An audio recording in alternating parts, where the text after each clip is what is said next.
ত্রিপুরা তপশিলি জাতি সমন্বয় সমিতির উদ্যোগে রবিবার এক আলোচনা সভার আয়োজন করা হয় আম্বেদকর ভবনে। উপস্থিত ছিলেন প্রাক্তন বিধায়কগণ যথাক্রমে সুধন দাস, রতন ভৌমিক, নকুল দাস, বিধায়ক নয়ন সরকার, বিধায়ক রামু দাস সহ আরো অন্যান্যরা।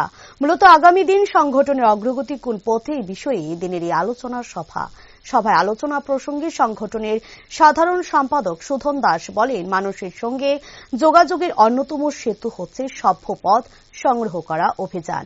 পাশাপাশি সংগঠনের লক্ষ্য উদ্দেশ্য এবং আমরা কার স্বার্থে কাজ করছে, লড়াই করছে এই বিষয়গুলি পরিষ্কারভাবে মানুষের সামনে তুলে ধরতে হবে। সেই দিক থেকে মানুষের সঙ্গে সম্পর্ক গড়ে তোলার প্রাধান্য কাজ হচ্ছে সভ্যপদ সংগ্রহ। পাশাপাশি মানুষের সমস্যা এবং বিভিন্ন দাবিগুলি নিয়ে চিহ্নিত করে আন্দোলন সংগঠিত করতে হবে। আর এই কাজকে নেতৃত্ব দিবেন সর্বস্তরের সাংগঠনিক নেতৃত্বগণ। এদিনের আলোচনা সভায় পশ্চিম জেলার কার্যকর্তাগণ অংশগ্রহণ করেন।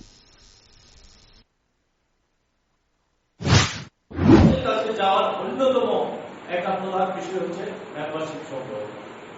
কেন মেম্বারশিপ সংগ্রহ করতে যাব করব, এটা একজন সাধারণ মানুষকে না বোঝালে আমাদের সংগঠনের লক্ষ্য উদ্দেশ্য কার সাথে আমরা কাজ করি সেই আন্দোলনে আপনিও সামিল হতে হবে, এগুলি বুঝিয়ে তো আপনার উপকৃত হবে।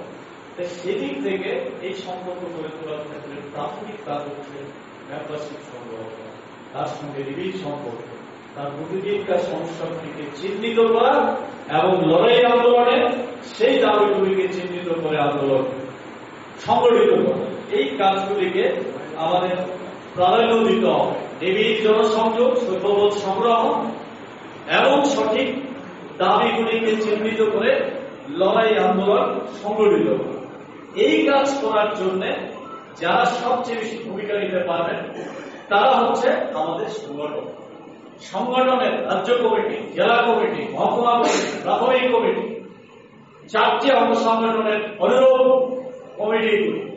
এই কমিটিগুলি যদি সচেতন হয়, সক্রিয় হয়, আন্তরিক হয়, তাহলে এই সংগঠন সক্রিয় হবে। বাস্তবে এই সমস্ত কর্মসূচিকে রূপদান করতে বড় ভূমিকা নিতে পারে।